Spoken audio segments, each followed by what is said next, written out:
नमस्कार दोस्तों, स्वागत है आपका हमारे YouTube चैनल लैब वाला में। दोस्तों, आज हम बात करेंगे IS 2386 पार्ट 1 के बारे में, जिसमें हम जानेंगे फ्लैकीनेस और एलोंगेशन टेस्ट कैसे करते हैं। उनके हर छोटी छोटी बातों पर आज हम ध्यान देंगे। तो दोस्तों, बने रहिएगा आप हमारे चैनल पे। दोस्तों, यदि आप हमारे चैनल पर नए हैं तो जल्दी से सब्सक्राइब कर लीजिए, ताकि जितना भी वीडियो मैं डालूं आपको सबसे पहले मिले। तो चलिए शुरू करते हैं दोस्तों।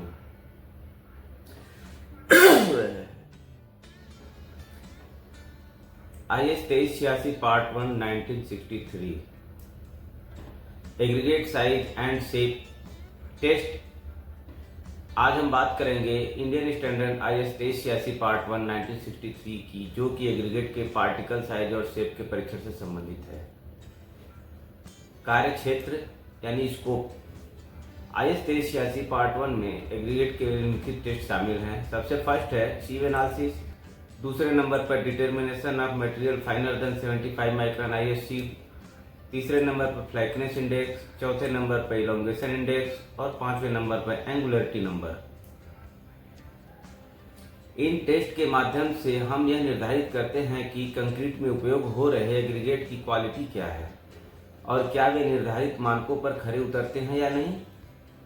सीव एनालिसिस छलनी द्वारा आकार विश्लेषण। इस मेथड का उद्देश्य एग्रीगेट के अलग अलग साइज के डिस्ट्रीब्यूशन को जानना है। ऑपरेटर्स में हम यूज करेंगे IS सीव, जैसे 80 mm, 63 mm, 4.75 mm, 600 माइक्रोन और 75 माइक्रोन इत्यादि। बैलेंस, जो कम से कम 0.1% एक्यूरेसी तक पढ़ा जा सके। प्रोसीजर है, सैंपल को एयर ड्राई स्थिति में लाया जाता है, फिर उसे एक एक करके सभी सीप पर छाना जाता है, सबसे बड़ी सीप से शुरू करके सबसे छोटी सीप तक। प्रत्येक सीप पर जो मटेरियल बचता है उसे अलग से तौला जाता है। Result reporting. रिजल्ट को दो तरह से दर्शाया जा सकता है: cumulative percentage passing each sieve या फिर परसेंटेज रिटेन बिटवीन टू सीप्स। Material finer than 75 micron. धूल जैसी सामग्री का निर्धारण। इस मेथड से यह पता चलता है कि एग्रीगेट में कितनी मात्रा में फाइन मटेरियल है जो 75 माइक्रोन सीप से नीचे चला जाता है। ऑपरेटर्स में बैलेंस, नेस्ट ऑफ सीव 75 माइक्रोन और 1.18 mm का ओवन, वाश पैन। प्रोसीजर है, एग्रीगेट को पूरी तरीके से सुखाकर तौला जाता है, फिर उसे पानी में डालकर अच्छी तरह से हिलाया जाता है ताकि फाइन मटेरियल अलग हो जाए। इस पानी को 75 माइक्रोन सीप से गुजारते हैं और सीप पर बचे हुए कोर्स मटेरियल को वापस सैंपल में मिलाते हैं। धोए हुए एग्रीगेट को सुखा करके दोबारा तौला जाता है। अब कैलकुलेशन करते हैं। परसेंटेज फाइनर देन 75 माइक्रोन निकाला जाता है। A = B - C / B × 100, जहां A = percentage passing 75 micron, B = original dry weight और C = dry weight after washing. इस प्रकार IS 2386 पार्ट 1 के माध्यम से हम एग्रीगेट के साइज और शेप को साइंटिफिकली जांच सकते हैं, जिससे कंक्रीट की स्ट्रेंथ और ड्यूरेबिलिटी निश्चित होती है।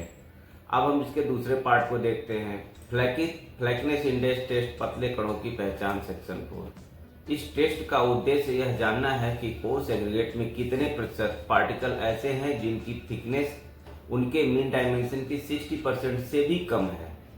फ्लैकीनेस इंडेक्स पतले कणों का कुल वजन डिवाइड बाई कुल सैंपल का वजन इंटू 100 होता है। यह टेस्ट 6.3 mm से छोटे एग्रीगेट पर लागू नहीं होता। ऑपरेटर्स के रूप में हम यूज करते हैं बैलेंस, 0.1% एक्यूरेसी वाली वेइंग मशीन, मेटल गेज जैसे फिगर 2 में दिखाया गया है, elongated slots. IS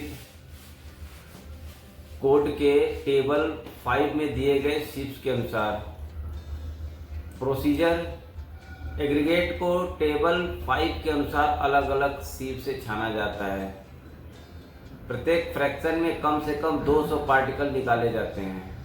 her particle को मेटल गेज में डाला जाता है और देखा जाता है कि क्या वह दिए गए स्लॉट से पास होता है। जो पार्टिकल स्लॉट से पास होते हैं उन्हें फ्लैकीनेस पार्टिकल कहा जाता है। हर साइज फ्रैक्शन में फ्लैकी पार्टिकल की संख्या गिनी जाती है और उनका वजन तौला जाता है। कैलकुलेशन, हर फ्रैक्शन में फ्लैकी पार्टिकल की संख्या को टोटल पार्टिकल की संख्या का परसेंटेज निकाला जाता है x, उस फ्रैक्शन के टोटल वजन का परसेंटेज भी निकाला जाता है y, फिर x गुणे y करके वेट परसेंटेज निकाला जाता है। सभी वेटेड परसेंटेज को जोड़कर फाइनल फ्लैकनेस इंडेक्स प्राप्त किया जाता है।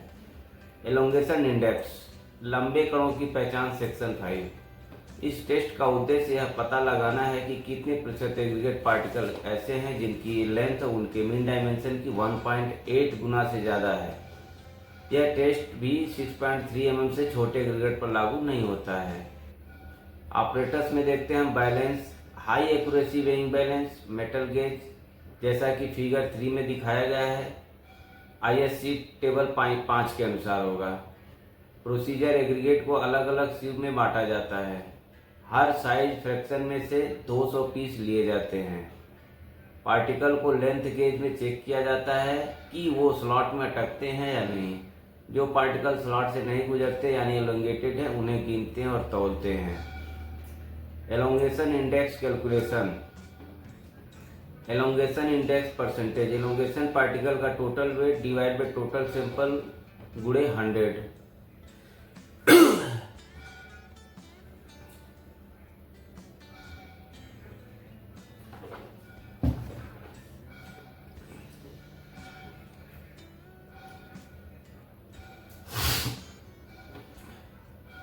अब हम बात करेंगे एंगुलरिटी नंबर टेस्ट, कणों के कोनेदार विशेषता, सेक्शन 6 में।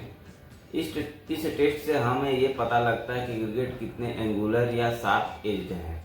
ये कंक्रीट की वर्केबिलिटी और इंटरलॉकिंग पर प्रभाव डालता है। Operators, metal cylinder 3 litre capacity का 15 गुणे 15 centimetre, tamping rod 16 mm dia 60 centimetre लंबा। अब बैलेंस कैपेसिटी 10 kg का, स्कूप 1 लीटर कैपेसिटी का। बैलेंस एग्रीगेट को 24 घंटे तक ओवन में 100 से 110 डिग्री पर सुखाते हैं। सिलेंडर को एग्रीगेट में 3 लेयर में भरते हैं। हर लेयर पर 100 जेंटल ब्लोज लगाते हैं। फाइनल सरफेस को लेवल करके सैंपल को तौलते हैं। प्रोसेस को 3 बार रिपीट करते हैं और एवरेज वेट निकालते हैं। Angularity number calculation, angularity number equal to 67 minus 100W divide by C into G, जहाँ W इक्वल टू सिलेंडर में भरने के बाद एग्रीगेट का एवरेज वेट ग्राम में, C का मतलब सिलेंडर को भरने के बाद जरूरी पानी वेट ग्राम में, और G का मतलब एग्रीगेट का स्पेसिफिक ग्रेविटी। कंक्लूजन, इसका निष्कर्ष, फ्लैकनेस इंडेक्स बताता है कि एग्रीगेट कितना पतला है, एलोंगेशन इंडेक्स बताता है कि एग्रीगेट कितना लंबा है, और एंगुलरिटी नंबर बताता है कि एग्रीगेट में कितने कोने तेज हैं। इन टेस्ट से हम कंक्रीट में इस्तेमाल होने वाले एग्रीगेट की सही क्वालिटी तय कर सकते हैं, जिससे उसकी स्ट्रेंथ, ड्यूरेबिलिटी और परफॉर्मेंस बेहतर हो। तो दोस्तों, ये रहा आज का वीडियो, जिसमें हम आज जाने कि फ्लैकनेस कैसे निकालते हैं, एलोंगेशन नंबर कैसे निकाला जाता है, सीव एनालिसिस कैसे करते हैं, और उसकी एंगुलरिटी नंबर। दोस्तों, आज का वीडियो अगर आप लोगों को अच्छा लगा हो तो हमारे चैनल को लाइक करें, सब्सक्राइब करें और शेयर करें। तो दोस्तों, ठीक है, जय हिंद, जय इंजीनियरिंग।